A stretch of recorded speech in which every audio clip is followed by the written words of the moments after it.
who hasn't that happened to, where you have $50 in your wallet and then at the end of you go, how did that happen? Where have I been? The best money advice I got was ironically the worst money advice I got, and that was this constant refrain we hear of stop spending money on lattes.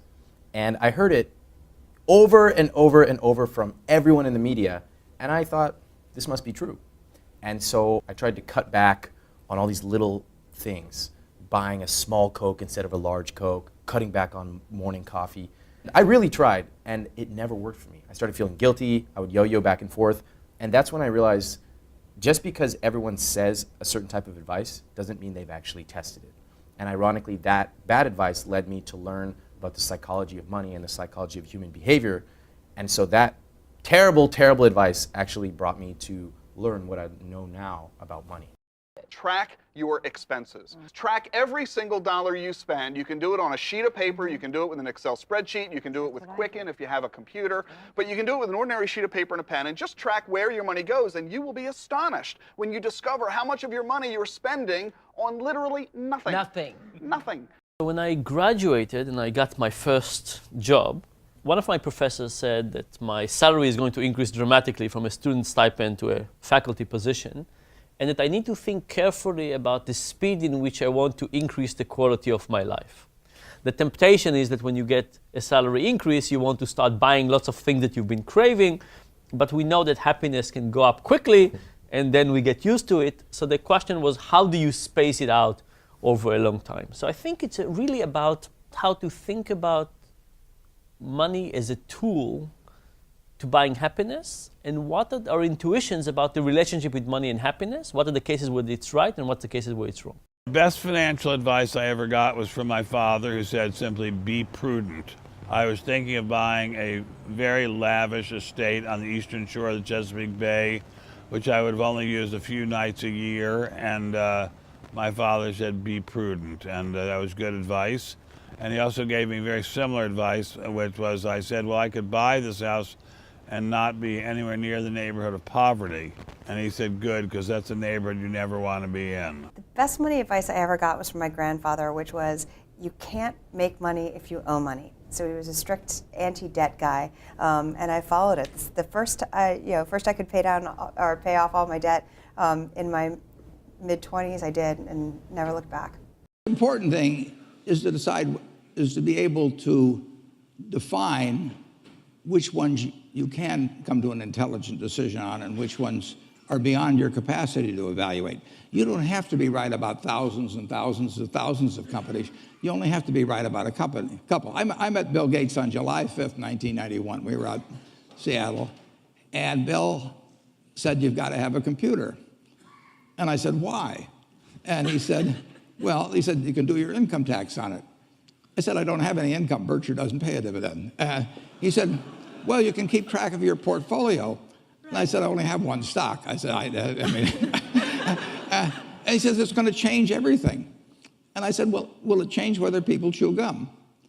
And he said, well, probably not. And I said, well, will it change what kind of gum they chew? And not. And I said, well, then I'll stick to chewing gum and you stick to computers, you know. I don't have to understand all kinds of business. There's all kinds of business I don't understand. But there's thousands of opportunities there. I did understand the Bank of America, you know, and I'll be able. I'm able to do that. I'm able to understand some given percentage. But Ted Williams wrote a book called The Science of Hitting, and in The Science of Hitting, he's got a diagram, shows him at the plate, and he's got the strike zone divided into 77 squares, each the size of a baseball. And he says, if I only swing at pitches in my sweet zone, which he shows there, and he has what his batting average would be, which is 400. If he had to swing at low outside pitches, but still in the strike zone, his average would be 230. He said the most important thing in hitting is waiting for the right pitch. Now, he was at a disadvantage because if the count was 0-2 or 1-2 or so on, even if that ball was down where he was only going to bat 230, he had to swing at it. In investing, there's no called strikes. People can throw Microsoft at me and, you know, you name it, any stock, General Motors, and I don't have to swing. And nobody's going to call me out on called strikes. I only get a strike called if I swing at a pitch and miss.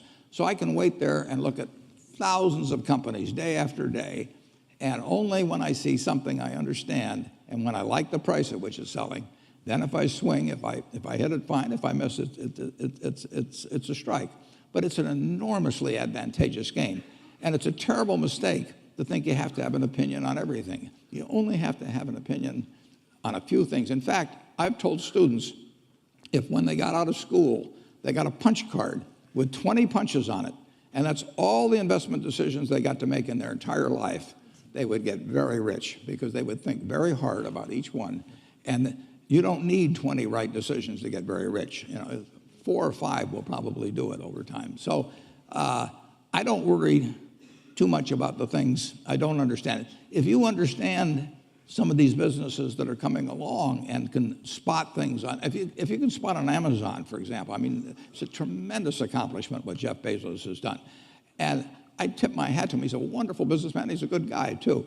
But could I have anticipated that he would be the success and 10 others wouldn't be? I'm not good enough to do that. But fortunately, I don't have to.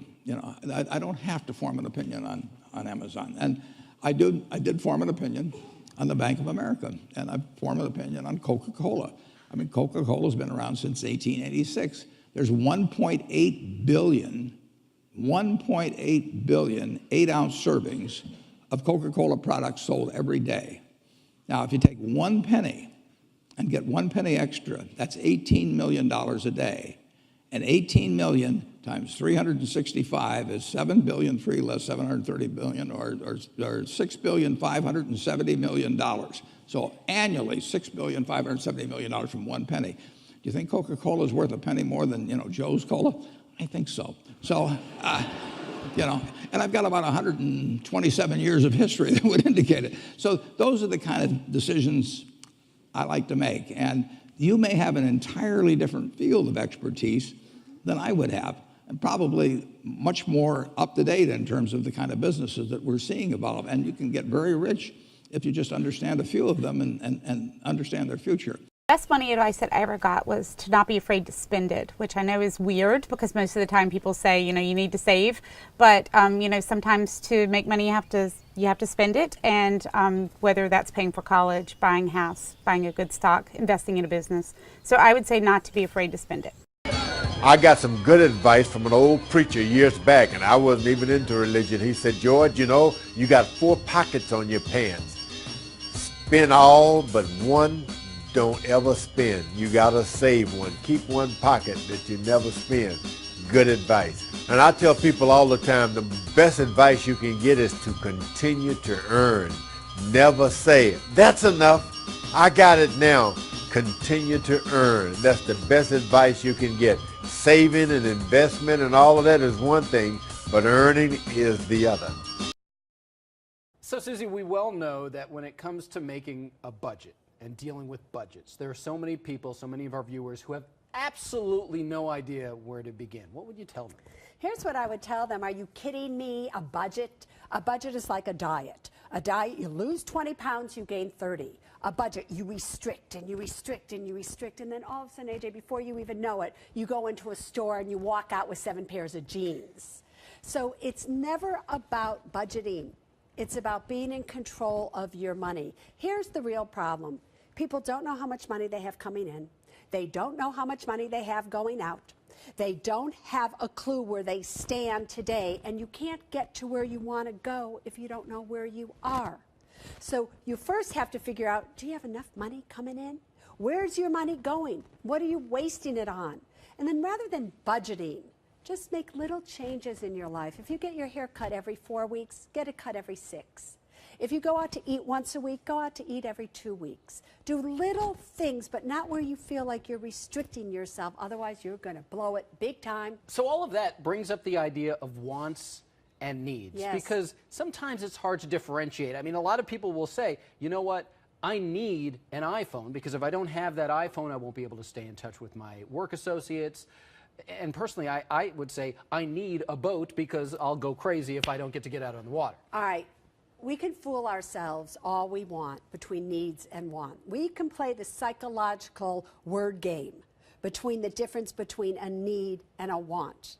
But if you don't have an 8-month emergency fund, if you aren't fully funding your retirement account, if you have credit card debt, if you're behind on payments, if your student loan is in deferment or even in default, you better get serious with your life, and you know what a need is. You need to buy food at a grocery store for you to eat. You do not need to go to a restaurant.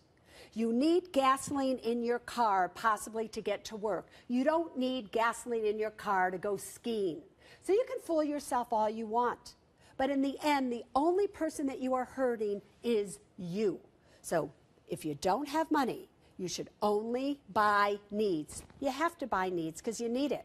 If you just give up your wants, you'd be amazed how your life turns around. So you're talking about things that people need to do to take care of debt, to pay off things that are hanging over their head perhaps. But what about saving for the future? Which should be the #1 priority? Because that's a debate I hear all the time. Well, I know I should really be paying off that college loan, but I have nothing saved for tomorrow. When it comes to college loans, I am here to tell you, college loans are the most dangerous debt you could have of any kind of debt out there. More dangerous than mortgage debt, IRS debt, credit card debt. Why? Because in most cases, student loan debt is not dischargeable in bankruptcy. So if you just stop paying it, all of a sudden you watch 20,000 grow to 40,000, grows to 80,000, grows to 100,000, and that's when they come knocking on your door. Because they want you to get further in debt, because they can garnish your Social Security check if they want to. So when it comes to certain debts, such as student loan debt, you better pay your student loan debt before you are even saving for an emergency fund. If it's one or the other, debt has to be your choice. But why do you all have to be all or nothing investors? Why can't you, if you have $100, split it? $50 towards debt, $50 towards savings. But that's not how we think about money, but Right. we sure need to. And as you said, again, to reiterate, certain debt takes priority over perhaps paying Other down debt. some and putting something aside for what's Yes. ahead. So obviously the definition of making it in America has changed quite a bit, even over these last few years. What does making it in America mean to you these days? Making it in America is you are able to sleep at night and not worry when you get up in the morning, how are you going to pay your bills?